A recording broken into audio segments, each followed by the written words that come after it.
Today, we talk about combinations. No, not the combo meal at McDonald's, although it does share one thing in common.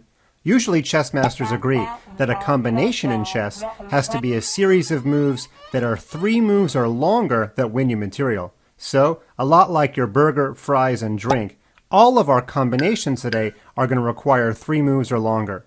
What do we look for when we look for combinations? Well, it's just like an advanced tactic. We want to look at checks and captures first. We also want to look through all of our different tactics that we've learned. Pins, forks, skewers, discovered attacks. So think of combinations as like advanced tactics. Let's take a look at former world champion Alexander Alekhine playing black here. Do you see a combination of 3 moves, all with check, that leads to a checkmate? Well, the first check is going to be with our pawn. Now, it's true the king doesn't have to go backward, but if he doesn't, we just take the rook. If he does go backward, that's where the combination comes in. It is your duty to look at every single capture on the board, every single check on the board, even if they look silly, because when you force yourself to look further down the road, you'll see that you're not just losing your queen here, you're actually delivering a very nice back rank mate. So make sure you look at all your options. In our next position, if you just follow my advice from our previous one, you'll be able to get this. Look for all of your checks and captures. Well, you may have looked at the move rook to e8 check. And that's okay. It ends up being just a trade after rook takes and queen takes. Oh no, actually, it's not a trade. You have to look further down the road if you want to get to that next level of chess. Let's make the moves on the board. If you stopped your analysis here like I originally did, you will have forgotten that it's going to cost you this rook with check. So make sure you look further down the road. Let's go back to the beginning. There's a different capture here that gets us what we want. We first capture the rook.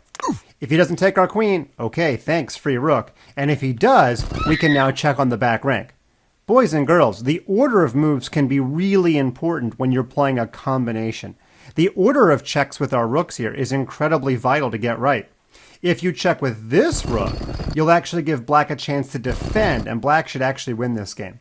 But instead, if you check with the correct rook, he only has 1 legal chess move, then we double our rooks. Even though this move was not a check or a capture, it is a threat. That's the 3rd most forcing move in chess, and there's no reasonable way for black to defend against the checkmate. I suppose he could give you his queen or something, but when our rook takes the queen, we'll have to win a little bit more plainly. On to our next position.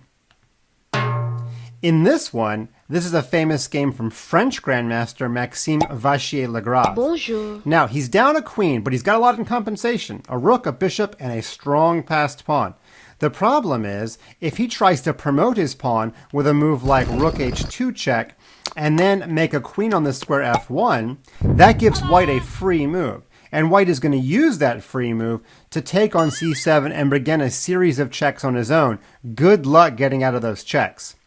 But Maxim found an even better continuation. Going back to our beginning, this combination, every move is check, so even though it's quite long, most of the moves don't give white any sort of reply. He started with rook h2 check, and now instead of promoting to a queen, he promoted to a knight. That's right, you have to remember all about under promotion. The king only had 1 legal move, and remember, we have to keep checking so he doesn't get a chance to check us. Now we've got 2 different checks here. You must analyze which one gets you what you want. If you play bishop to e3 check, the king will escape to e5. Now, do you see a follow-up check? Well, no, not unless you want to sacrifice your bishop. By the way, g5 check also doesn't really do anything. He'll probably just take your light squared bishop. We're going to need everything to checkmate here, so rook h4 check is the way to go. And that forces the white king closer to our army. If the king goes this way, we have checkmate with bishop to d4. That's a pretty cool one. So he had to go the other way, king to g5. And now he actually does give away the rook, bishop to e3 check.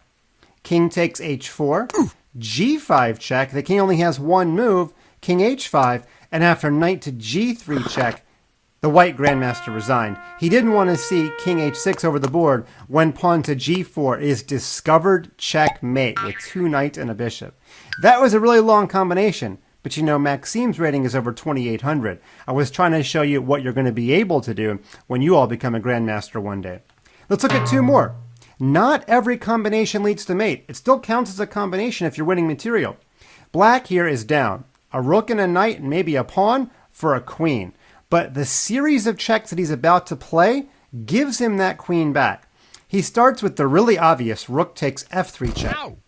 Now, let's take a look at all the king's options. There are many, but if you analyze all the different branches to the tree, you'll see we always get the white queen. If the king goes to e2, we have a very simple fork on the square d4. And if the king goes to d2, we check on f2 first, and when he tries to block the check, then we sacrifice the rook, and we get a fork after all. We're going to be ahead of bishop in the final position. Let's go back. The king sadly had to take a walk into the danger zone, and he played king to e4. It almost seems like he's getting away, but this fantastic move, pawn to d5, and the attack is not over. Now, if the king takes our rook, we still have our favorite fork on the square d4. So instead, the only other option is to trade pawns and to keep on coming. Pause your videos and figure out, how did black keep up the combination in this position? This time, the combo meal comes with bishop to e6 check. If you take, well, you already know the answer, chess kids, we have a fork on the square d4. And if you take my knight, this time it's not a fork, but it is a skewer with rook to c8 check. The only other option is to keep on coming, but then we check the king on the square d8. He goes to this square. We check him on the square f7, and now finally he has no other choice. He must take our knight, and rook to c8 wins the queen. Another really long combination. It only wins the queen, but black's going to be ahead so much material, black will surely go on to win. One final combination, chess kids. We are the white team, and our king is in big trouble. Oh, no. Black is threatening the very simple queen h5, queen h2, queen and helper mate. Pause your videos and find a combination that saves white. Well, chess kids, a little confession. I kind of tricked you, but I gave you a little hint. I said a combination that saves white, not a combination that wins the game. Chess kids, not every combination leads to a checkmate or to a win of material. Here, white plays a combination that draws the game. Rook to f8 check. I'm sure you looked at that move in your analysis. When the king slides over, we play the amazing rook to a8 check. He has to take our rook. We check him again. He pretty much has to go back to a7, and then we play a fork, sacrifice, stalemate combination all in one. If he doesn't take our queen, we can actually go back and forth. Notice if he goes back, we better not take his queen, or we'll get back rank checkmated.